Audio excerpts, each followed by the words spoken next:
Hello and happy Tuesday. Thank you for joining me today. My name is Wendy Lee, and you can find me at creativeleeyours.com. I'm an independent Stampin' Up! Demonstrator in the US and very excited that you're joining me today for our paper crafting fun. Today we have a little sneak peek of the project that I will be sending out as a bonus in this month's Frosted Forest. Yes, Cultivated Creativity DIY Paper Crafting Kit. So that is my subscription program that I offer every single month that brings you joy in the mail right to your doorstep. And of course, I like to include a few little gifties in there as well. So I cannot believe we're already at Tuesday, August 13th. If you're watching this video when it premieres. So lots of great things are going on right now besides that. But if you want to stay up to date with everything I've got going on, be sure to subscribe to my email list. I send out a tutorial bundle every single month to my subscribers. So not one tutorial, a bundle of tutorials, and they're fantastic. So you will not want to miss those, right? All right. If you're new to viewing with my channel, as this video premieres, I am live with you in the chat. So I'm here to answer any of your questions and say hello and let me know where you're from. And if you're watching on the replay, of course, leave me a comment as well. I'd love to hear what you think about today's project. All right. Thanks so much. Let's go ahead and switch the camera over and start today's paper crafting fun. Okay, so today's project is going to feature the Frosted Forest bundle. Now, this one's really exciting to me. It's from our online exclusives, but it's a stamp and die bundle, but it also has decorative masks, and I love that. And so we're going to be using some of those today. Now, this is the bundle. If I mentioned it already, I apologize. But this is the bundle that we will be using for the August Cultivated Creativity DIY Paper Crafting Kit. So this is my subscription program that I've got going on. And really excited about this one, and the projects that we're doing have some fabulous blending and coloring tips in there and techniques that we're going to be doing. So super fun. So what are we making today? So today is the bonus project that I will be putting down into the kit. So every month I make a card or a project of some sort, and I drop it down into each of my subscribers' kits as a little thank you. Now they also get the PDF tutorial as a bonus in their supplies as well. So this one is a fun fold, a little tri-fold. Super cute, right? And I made some in, so this is in Boho Blue. This one's in Misty Moonlight. And so I love this Mercury Designer Series Vellum. You can flip over to either side. So it can be on the white side, which goes great with this silver trim, or you can put it on the gold side and it does with the gold. So I'm going to make a Boho Blue, but I'm going to switch it over to the gold side. How about that? Does that sound fun? I think it sounds fun. It sounds fun to me. Yeah? Okay. So let's go ahead and get started. So I want to start with my element on the front. So the first thing I did was I die cut a piece of Boho Blue using this Citrus Blooms die. So it's this frame right here. So this was a piece of, I didn't write it down, like probably a 4 1/4 by 5 1/2. Yes, I would do a 4 1/4 by 5 1/2. Now we're going to score this. I want to score this at 3 1/2 inches.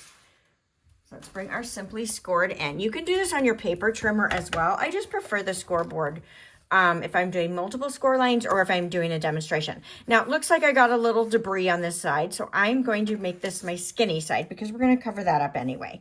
And so I'm just going to score this at 3 1/2. All right, so that gives us our layer there. Now I want to go ahead and give that a really good crease. So let's give that a crease with our bone folder. Will make a big difference in the long run of how well that performs, right? All right, so let's grab our Mossy Meadow ink, and I'm going to grab the smaller of the trees that's in this stamp set, and I'm going to stamp it on this layer with Mossy Meadow. Now the one to the left, I'm going to put up a little higher and more to the left of the layer. And then I want a secondary one a little bit lower. And I don't want to go so low that it's going to show below the vellum. So if you're worried about that, you could always mask that off so that you don't have that peeking out the bottom there. All right, so we've got that one down. Let's go ahead and put this on our card front, and then we will go ahead and work on our layers. So I've got my card base. This is 8.5 by 5.5, and I've embossed the front with the Timber 3D embossing folder. So it just gives it a really nice texture. Now I've got a little bit beyond the fold. I don't know if you noticed on my original sample, I was a little short of the fold. So I'd rather go a little bit beyond the fold than be short. And the other thing I want to do is I want to make sure that when I do fold this, I need to make sure that this layer is going to be placed on this layer without causing me any problems, right? So I'm going to go ahead and kind of use that for a guide, right? And then I'm going to fold this down. Actually, you know what? I think I'm going to put it down on this layer first. Let's do that. Let's go ahead and adhere this, and then we'll fold that. And if it moves our score line, I'm going to let it move our score line versus having it push this out. So I'm going to fold this, and I want it to be somewhat centered top to bottom and on this outer edge here. Okay. So now when I go to fold this, I need to make sure that that doesn't interfere with that folding down. Make sense? I hope that makes sense. Now I'm going to do my bone folder on the back side in hopes that I don't press out too much of my embossing along this fold edge here. But that looks much better, right? Got a nice, good crisp fold there. So that's my tri-fold card. Yay. Now, I want to do the, should we do the inside first or the outside first? I don't know if it really matters. Let's do the outside because that's kind of what I've got up in the queue to do next. All right, so I'm going to do this one on the gold side. I did the silver on the original, but I'm going to do the gold. So I'm going to go ahead and put this layer down. Now, this is vellum. So this is Mercury Vellum. You can find this in the online store. So I don't believe this is part of the Designer Series paper sale that is happening right now, which, oh, who's excited about that? I'm so excited about that. Who doesn't love designer paper that is discounted? I buy so much designer paper, but I use a lot of it, so I don't mind, right? Even if I will use it someday, that's okay. So I'm just doing dots of glue, and I'm trying to place them so that they are falling behind where that print on the other side is, so it doesn't show through to the front so much. And I was careful not to go too close to the edge because I have it hanging off, right? And I don't want that to have oozy glue. Now, I could come back in here and add a little bit more adhesive if that bothers me, but I'm going to let this sit for a minute and kind of work its drying self, right? All right, let's go ahead and set this aside for this moment. I'm going to bring in the decorative masks and my stamp positioning tool. So I'm using the Stamparatus. I know we don't sell the Stamparatus anymore. You can use any stamp positioning tool that you've got. But because I have 75 plus cards to make, I was like, okay, with this masking, I'm going to go ahead and set this template up on my stamp positioning tool. I kind of reset everything back in the corner and use this as a template. So I've already die cut a huge stack of these. Well, about half of what I need. I got a bunch of them, right? And so I'm going to place this right inside this template. And this is going to help me with my alignment as I build and work through these masks. So each of the masks has a letter or a number and a little notch. So you can see here when I set this up, I've got this drawn with my notch. So I can line this perfectly up with my layer there, right? And I can apply my ink color. And this is going to work for each and every color that I want to do. So I am using 3 ink colors. As I do this, I'm going to start off with Old Olive. Now, I'm using the same blending brush for all of them. If that bothers you, then get 3 different blending brushes. But I'm going to start with Old Olive, and I'm going to do a light hand. So what I mean is I don't want to put a lot of pressure. I just want a little bit of Old Olive ink because I'm trying to build some layers of color here, right? So I don't want it too terribly dark.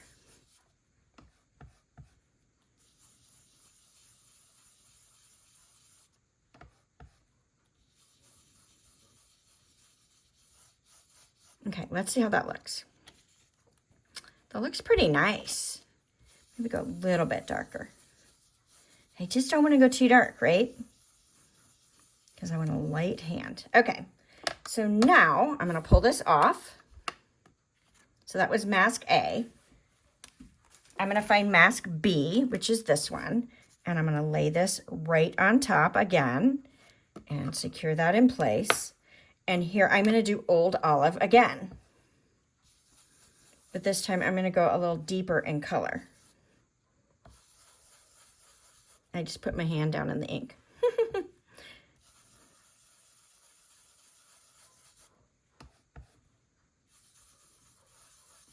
Okay, so I've got that Old Olive on there. Now, before I switch the mask, I'm going to add a little bit of Garden Green just to change this green tone up a little bit. I didn't want it vibrant Garden Green, but I want a hint of Garden Green in there. So I'm going to pull in some Garden Green. I'm just going to change up that color just a little bit, give it a little more of a blue tone. I could have just used Garden Green, but this is what I wanted to do. So this is what I did. All right, so I've got that lovely color there. And of course, you can always go back as you do your layers. If you don't feel like you've got enough color, you can always go back and do a little bit more. So then this is mask C. I'm going to line this right up on top again. And I want Mossy Meadow. Now, I do still have some Garden Green on my brush, and that's okay. I don't think that hurts anything. If that bothers you, you would want to use a different brush or clean this really well. You know, I've got two different ways that I clean my blending brushes. One is you can run it under soapy water and clean it, but then you've got to wait. You got to wait a while till that dries, right? And I don't like to do that, actually, for whatever reason. I just don't. Or the other way I'll do it is I will spritz some scrub, some mist on my scrub, on one end of my scrub, and run my blending brush over that, and just kind of helps take off some of the loose ink. I will also run it on a scrap paper, but it just depends on how you want to do. Okay, so you see that there. Now, that seems a little bit dark on the Mossy Meadow, but let's stamp the image and see if that makes a difference, right? So I'm going to go ahead and slide this down just so you can see. I've got my stamped image set up on the top here, and I'm going to use Mossy Meadow. Now, I could have stamped it anywhere in this process, but I wanted to do it last because I wanted that ink on top, because I was hopeful that it would show up a little bit more if I did it that way. And then you can just bring that down, give that a little press. Should have got my little tool out. And then I've got this beautiful tree here. Now, as that ink dries, I'm finding that that fades out a little bit, but I love how cool that turned out. And so now I can take this whole stack of trees and do the first mask, then the second mask, then the third mask, and then the stamping. And it should go very, very quickly for me as I work on that process. I think it's exciting, right? I'll let you know if it doesn't go well, but my hope is it will go fabulously. I'm not worried. Okay, so now that I've got my tree, let's bring our lovely sample back in here. And I want to pop this up on the front of my card base. It looks so good. I love it. Let's bring in some dimensionals. I got a brand new piece. Yay! And I'm just going to put some dimensionals on here, just to give it some stability. I don't want to go all the way to the top because I am going to have it hang off the edge a little bit of the layer. So I got those. Have you guys been doing this, highlighting the back of your dimensionals? I don't always remember to do it on the ones on my cart, but while you can see that the dimensional backing is not on there because it's shiny or not, I don't know how many times I've forgotten to take them off. And so that's a little more in my face. So that's why I've started to color those. All right. Now I want to go ahead and add my sentiment next. So let's bring in, I've got a little piece of blue. So this is about 2 inches long. Let's see. Yeah, 2 inches by a 1/2 inch in Night and Navy. I'm going to bring in my embossing buddy and give that a little powdery pat. And let's bring in our Versamark pad and our sentiment that says thank you. We're just going to stamp that right on there. Doesn't look very straight, but it might be all right. We'll see. And let's bring in our white powder. And we're going to dip this in and heat emboss this.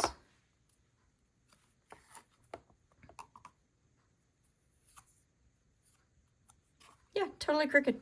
But I think it'll still look good because of the dynamic of this one. All right, so I'm heating up my tool off camera.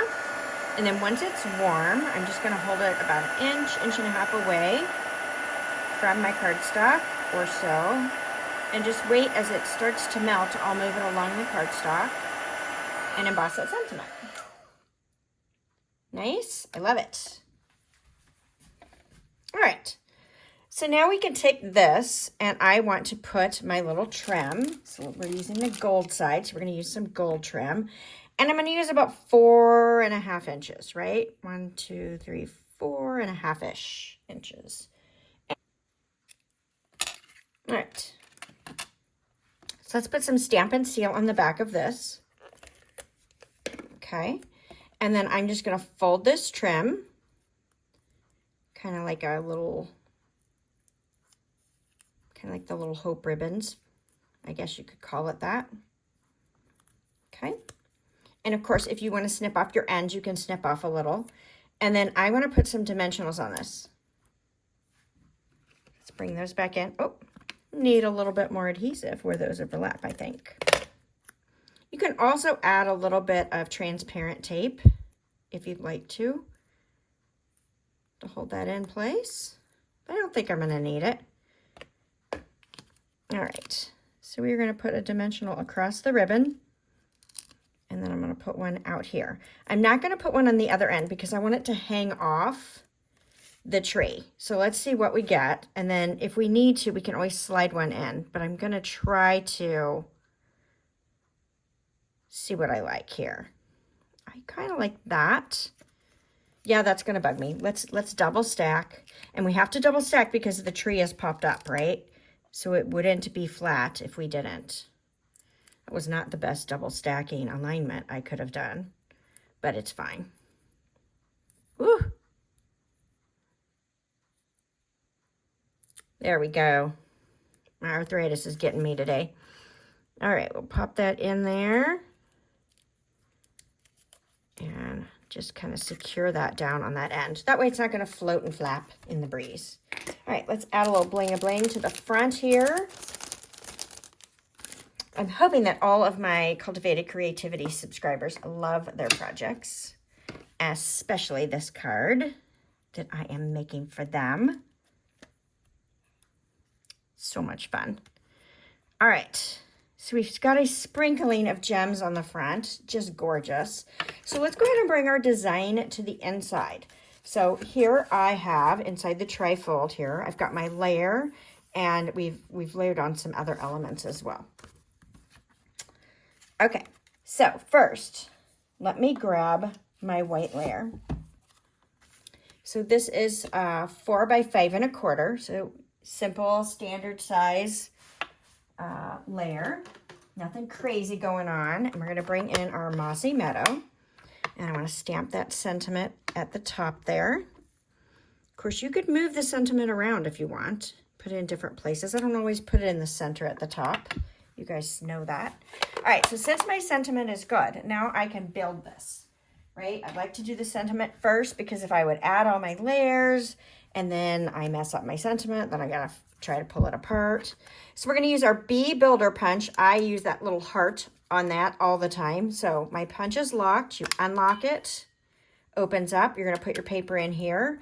I like to use this one upside down so I could see where I'm punching. I just slide in my cardstock, give it a light squeeze until I've got it where I want it, and then I can give it a big squeeze.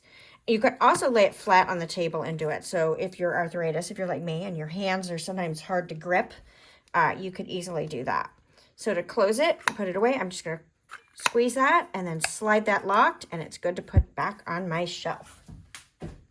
Easy peasy. All right, And then we've got another strip of the Vellum and a strip of Mossy Meadow. So I'm going to layer these two together and put that on there. I'm going to go ahead and put my Mossy Meadow down. I can put that down with my Stampin' Seal because I prefer it. So that's why I'm doing it. Okay. Now let's get out our liquid glue. We're going to put a little bit on the heart. And then we want to put some on the back of our Vellum. Just enough so that we can adhere this down without it coming off. But I want to try to get those dots to fall where it's covered by the print, right? You don't have to do the full piece. You could do some random ones here and there. It's entirely up to you. Now, we talked last week about, or maybe it was a couple weeks ago. Yeah, last week too. Gift card holders. And you could turn this into a gift card holder if you wanted to, right? So just, you could either cut your layer a little bit wider, which would make a little bit more of a pocket. Or when you adhere this down, only adhere it on 3 sides, right? And then you have your pocket to be able to put your gift card down in. Okay, so I've already made a hot sticky mess out of myself. I'm going to slide this down at the bottom. Now, I did try just running Stampin' Seal along this Vellum, and it does show through. I was hoping that the prints, there are 3 different prints in this awesome paper pack, and I was really hopeful that it wouldn't show through, but it does. So you definitely have to take the little bit of extra time. You could also put an adhesive sheet on it, right? So if the whole thing is covered with adhesive, you don't necessarily notice that either. Cute. Love it, love it, love it, love it. And we'll just add this layer to the inside. Hopefully that heart did not move because I know I didn't give it time to dry. I don't have the patience for the liquid glue. All right. Super cute. All right, so we've got a version in silver and a version in gold in the boho blue. And then I did the Misty Moonlight in the gold as well. Do you guys have a preference? Gold, silver? Do you love them both? Do you like boho or misty? I like them all. I like them all, really. I like how this one you can see a little more of the garden green. I went a little heavier on the garden green, where this one is definitely more olive and just a touch of the garden green. It's interesting how they'll each turn out slightly different. But I love them all. Yay. All right. Thank you guys so much for joining me today. If you're enjoying the content, give me a thumbs up and share this with your crafty friends. Invite them to come over and hang out with us for a little bit of a break on Tuesdays. And I sure hope to see you all again next Tuesday. All right. Thanks for joining me. Bye for now.